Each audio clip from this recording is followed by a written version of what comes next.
So what you do is you get a table and you put cardboard underneath it so you can use the table as a workbench. Then you're not bending over. Especially when you're doing a front like this, you don't want it to drip. So that way you can do the front. But what I'm doing right now, I'm going to use your paint as a primer, and I'm just going to sand down all the drips with your husband's sander. So you have to take the doors off, take the light out, take all the things off of it, all the hardware come off the doors, and the glass can come out with just a couple of screws. So that way you're not getting paint all over everything. And then I'll be seeing how far I can get with this before I take off today. Always keep the sander moving.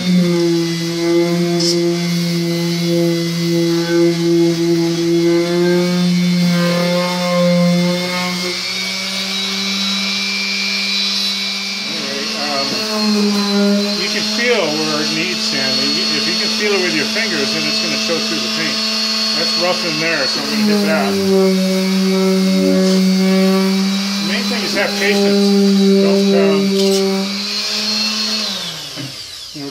Don't just slap paint on there. Have patience. It's going to take a little bit of time to sand, but this part that you don't have any primer, I'm just going to sand that. If I don't, that gloss finish is going to keep the paint from drying right, and you'd have to do 2 coats, and it'll bubble up. You know, the gloss will repel the new paint. So I'm going to hit this with a sandpaper too.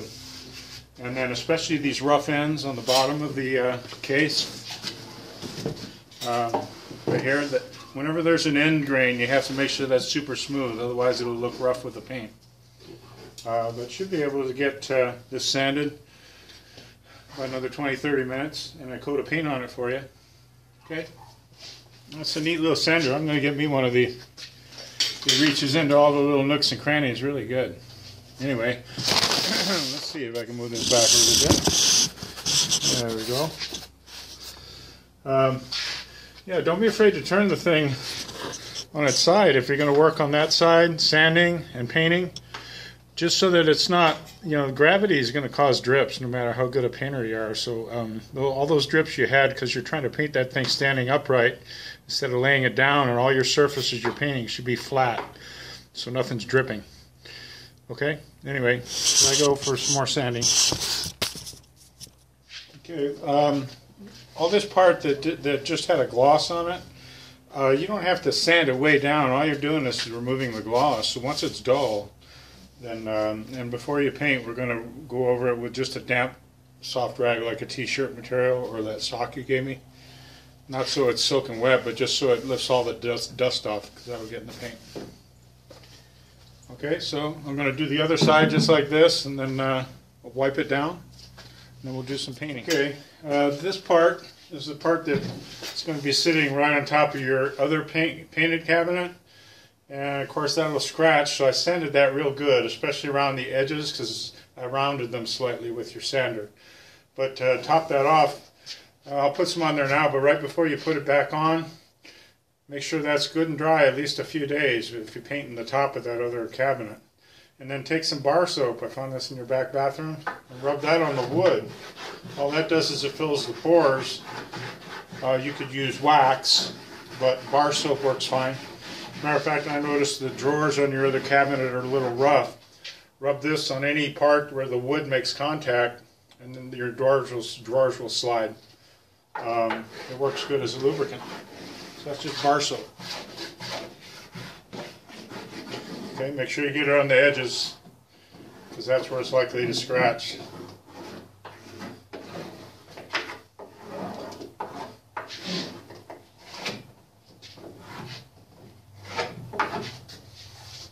Okay, I've wiped it down with a sponge, and it's a little wet. I've got to make sure that's good and dry, because water doesn't mix with enamel paint. But getting all that sawdust off. So far I've spent less than an hour getting it ready to paint. So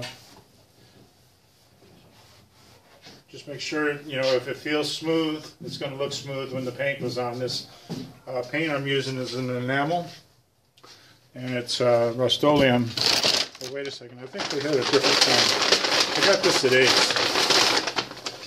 Yeah, it's rust stop, so it's like that, but it's oil-based enamel. Okay, and what's nice about that, I got some mineral spirits to clean up with, but I usually just buy just a good enough brush, you know, for where I use it for the job, and then I throw it away rather than waste a lot of paint thinner.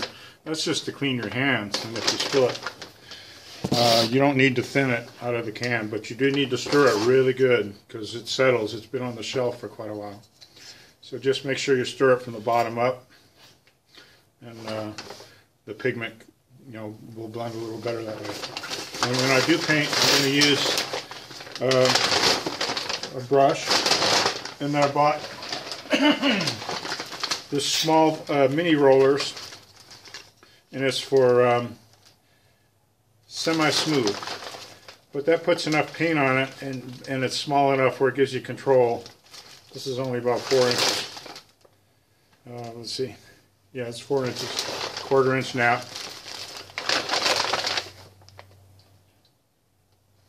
Okay. So I've got plenty of extra. But I'm going to make sure all the wiping and the dust is off and it's dry, and then I'm going to start painting. Okay, just so you see, I'm using your nice clean workbench. See? But I don't want to get paint on it. So I cut the panels out of your toilet boxes to use as paint covers. Well, I'm going to make sure I don't spill paint on the garage floor by putting this underneath it. But I'm going to start by painting on the inside of the cabinet first. Get all the insides done, and that way you're not leaning over paint while that's drying. Then you can handle the outside without worrying about touching wet paint. And then I'm going to flip it on its side, paint the side. Then I'll still have another side that's not painted yet that I can handle, and I can grab it here. And then I'm going to paint the other side. Then I'm going to lay it on its back again, just like you see it. Then I'm going to paint the face. That way, no drip marks. Although gravity is going to keep it from, you know, making drips. Okay. Your handy dandy paint can opener. That's what that is. I've got another small piece of cardboard I cut out of that toilet box. And I did do this a little bit first, but you don't want to shake it too much. It's just helping to get the pigment up a little bit, and then I'm going to stir it. But I'm using this little piece of cardboard inside, so I'm not dripping paint everywhere. Any drips are going to be inside the unit. So that's a real neat way of doing it. So I'll show you what I meant by stir it by, I think it's called folding. If you're cooking, that's how you would blend something from the bottom up. So kind of scrape along the bottom, lift it up to the top, and that's called folding. Okay.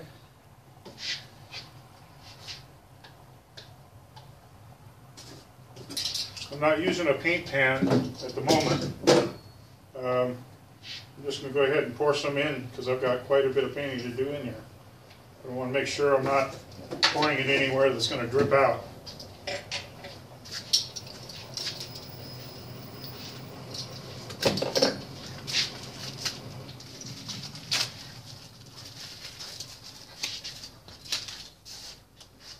Okay. And I'm just going to roll on the coat everywhere. They'll go over. It may take 2 coats, but I won't know until I get a coat on here and see how it dries. But if it does, just be patient. You can recoat in about an hour, but it doesn't matter. You can let it set for days before you recoat it. So I'm just putting a real good layer on. If I see grain, I'll just let it set up a little bit. I'm not going to try to cover everything make sure everything's pure white at the moment. I'm just going to make sure I got paint everywhere. And that's the roller I'm using. Okay. Okay, I just want to show you, I'm using the back of the cabinet kind of like a paint pan. See that? It's kind of a natural paint pan. And I'm pouring some paint in there. And then I'm going to roll in it and just use that as my paint pan for now. But I'm not trying to cover too much. You can kind of see the back. It looks pretty white. But that side's more like it. So I'm going to keep painting, and I may come back and roll another coat on there when it's set up just a little bit. And that way it keeps me from waiting too long to get a second coat on. Okay. Okay. I also noticed some bristles in the paint.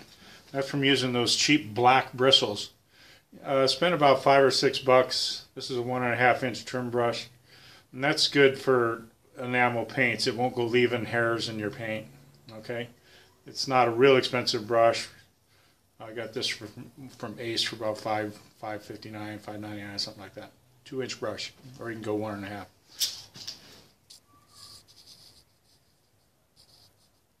Oh, I got most of this with the roller, but I'm going to just go back and cut in, you know, where the edges come together before I go any further, so it doesn't set up too much. And here's what I mean. You see how those edges are like that? I'm going to go through those with a brush and then just kind of smooth them out. You don't want to leave any brush marks. This paint is really good and very forgiving if you smooth it out, you know, before it's hard. So that's what I'm doing here, is just kind of, I'm cutting in after I use the roller so I know which part to cut in. Okay. And I'm doing this section before I even start over here. I want to make sure this is all painted out.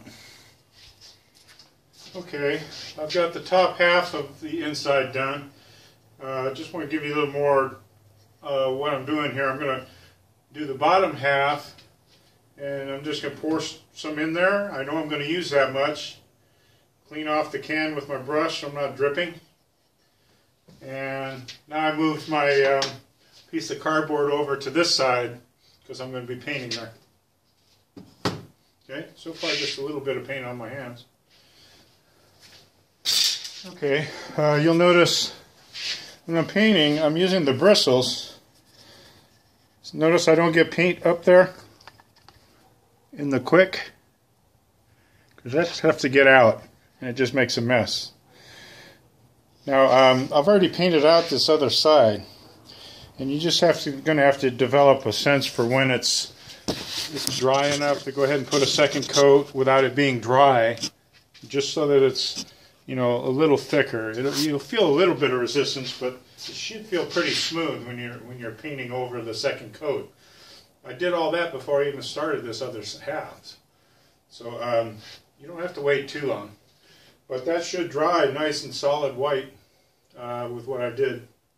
I did a second coat after I finished single coating.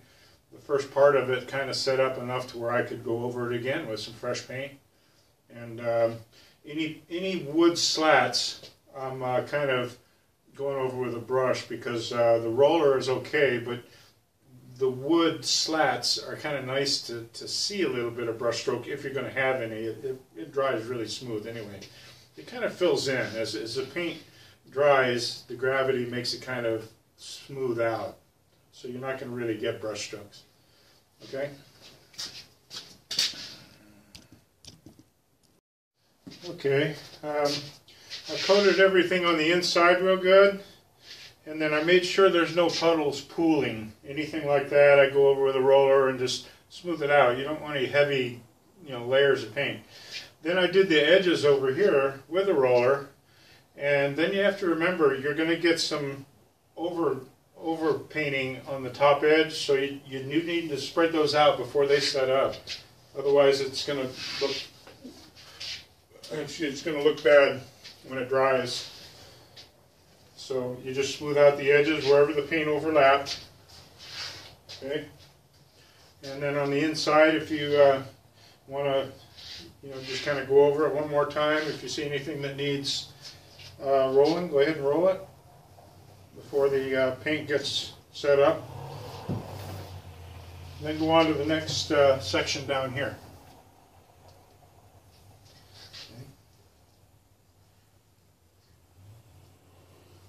Remember, any wood, solid strips of wood, you want to use a brush on finally, even if you coat it with a roller.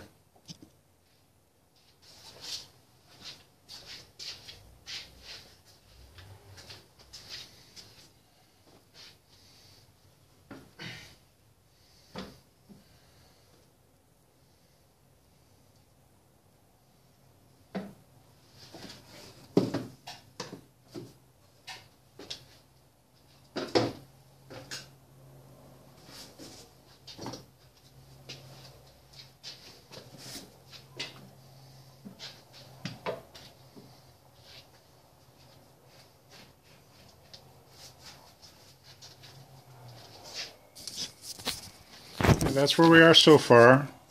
All that part is pretty much done inside. I'm not painting the outside until last because I'll be handling it. I don't want the outside edges painted yet. So now I'm getting ready to pour some paint. I'm going to go ahead and brush in the edges right now, and then I'm going to roll. You could do it either way, but I guess it's a little less touch-up if you go ahead and cut it in first, but it's up to you. Just give you a little idea of what I'm doing here. See, I'm cutting in. You want to make sure that all your grain is horizontal. So when I'm brushing and rolling, I'm going to smooth out the paint with a brush, always in the same horizontal direction. That's what the natural wood grain would be. It would look awkward to do it this way, and your wood grain is going that way. So anyway, I'm going to cut in a little more. Make sure I have a good coat on all the edges. And when I do get those, colors showing through, I'm going to smooth it out with a brush. Okay. Here it's different because the wood grain is going different. I'm following the wood grain. This way, it's this way. Okay, here's where you don't want anything on the bottom, so I'm going to wipe that off. See the drip? Oops, that's going to be bare, no paint on the bottom. So I'm just going to kind of wipe the edge so there's no paint build up there. Just dried paint would be an edge to cause scratching when you slide it across. But that's why I put the soap on first anyway, so that I can wipe this pretty clean. Okay, so that's that. Also, when I'm brushing here, I'll show you what I'm doing.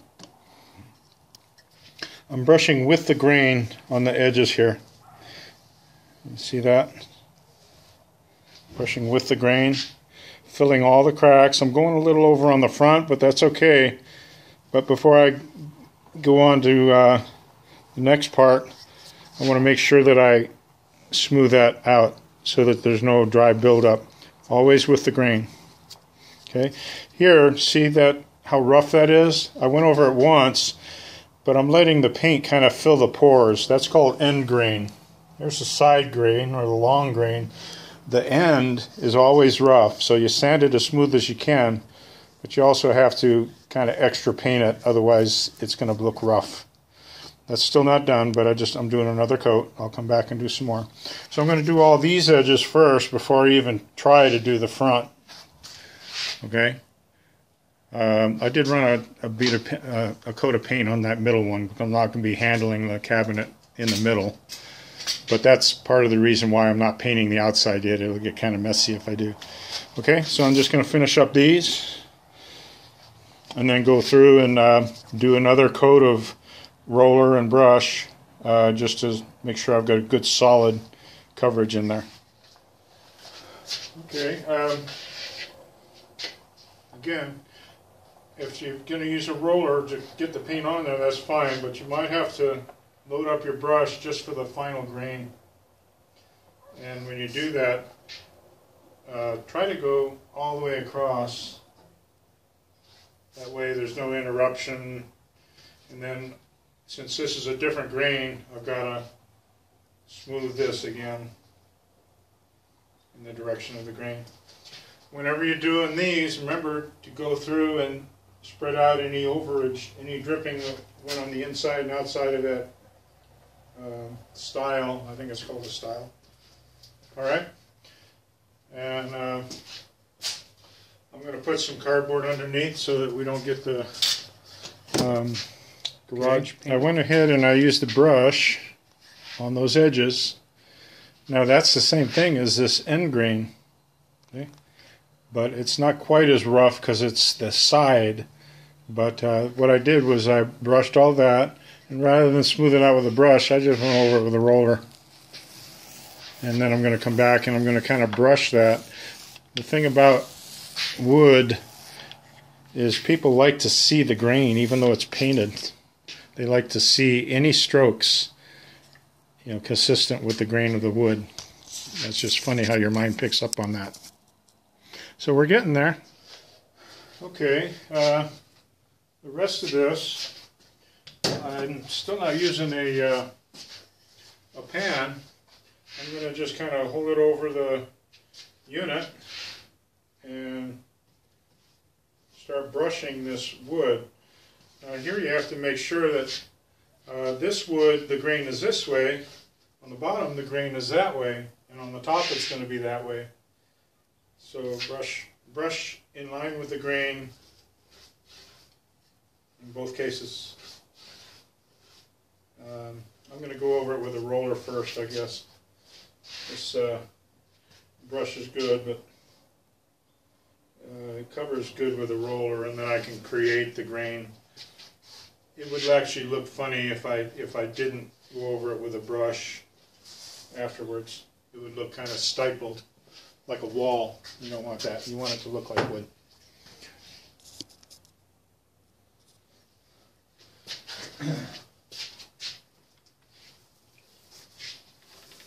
I don't want to fill those screw holes that the hardware goes in, so I don't want to pile the paint on that.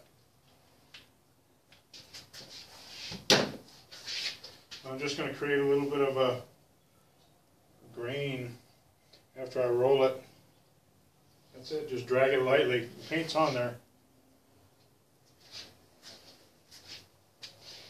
Okay, so I'm going over this again, making sure that's nice and clean. There's no paint on the bottom side. And I'm going to go ahead and put some more soap on there, just because I might have wiped it off with the mineral spirits.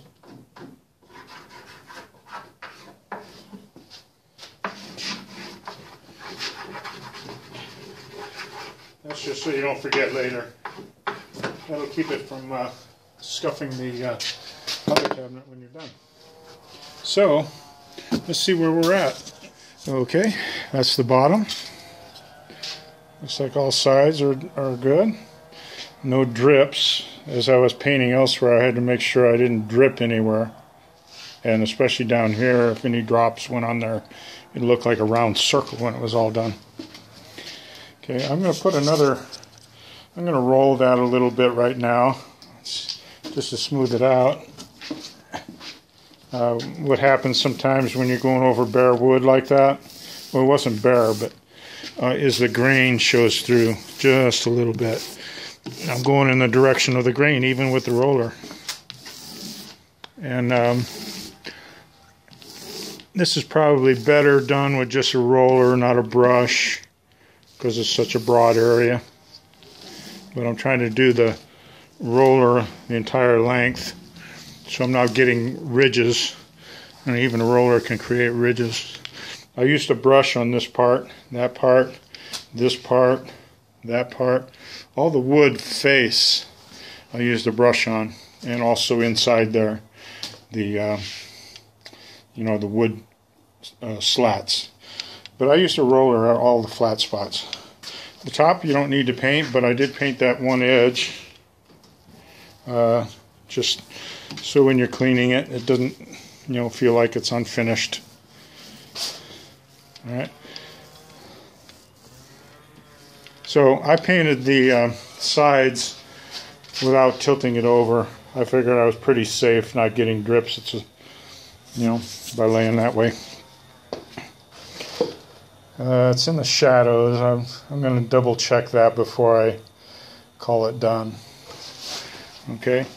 Now the doors, I guess I'll go ahead and take the glass out and the handles off. And I don't know if you want the handles white or not.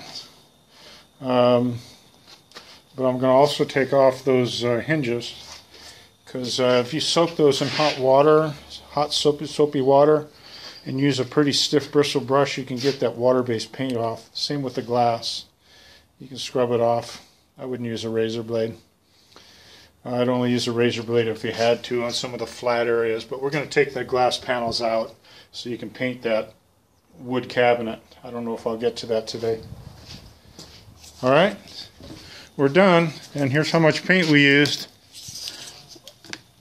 Not enough to do the rest of the cabinet, so you'll have to get another quart of this stuff. Yeah, another quart. And we didn't thin this at all, so don't use the paint thinner to thin it. That's just to clean your hands. Don't bother cleaning the brush or the roller. You got extra rollers. You use too much paint thinner, and that's expensive. I think that's $9 for just a quart of paint thinner. So you just throw the old brush and that out. If you really wanted to, you could, soak this in a can, but you don't want to leave it in a can because that bends the bristles. So you just, soak it. That's the reason why I didn't want to go up into the quick. Got a little bit high there. This side's a little better because that's really tough to get the paint out of the quick. And you don't paint with the quick anyway. All right. So that's how you do it, sweetie. Let it dry at least a good overnight or more, and just let it sit out here on the table. Hopefully it's out of the way. So we're not ready to go yet. I'm going to take these hinges off.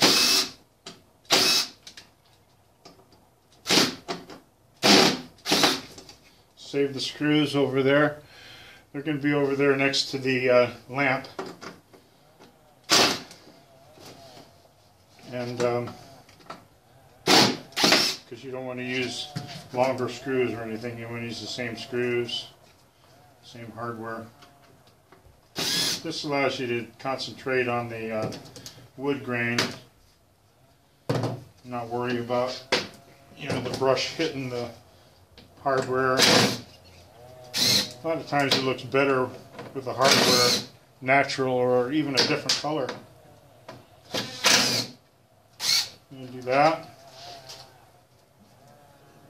Take the glass out.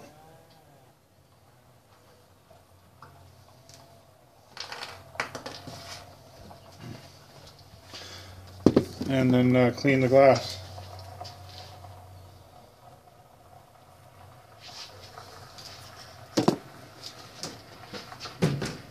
Okay, so these take them out pretty easily. Actually, yeah, we're going to take them out. So this is a glass holder. Hey. Hi. We just bought. And so that's how you do it.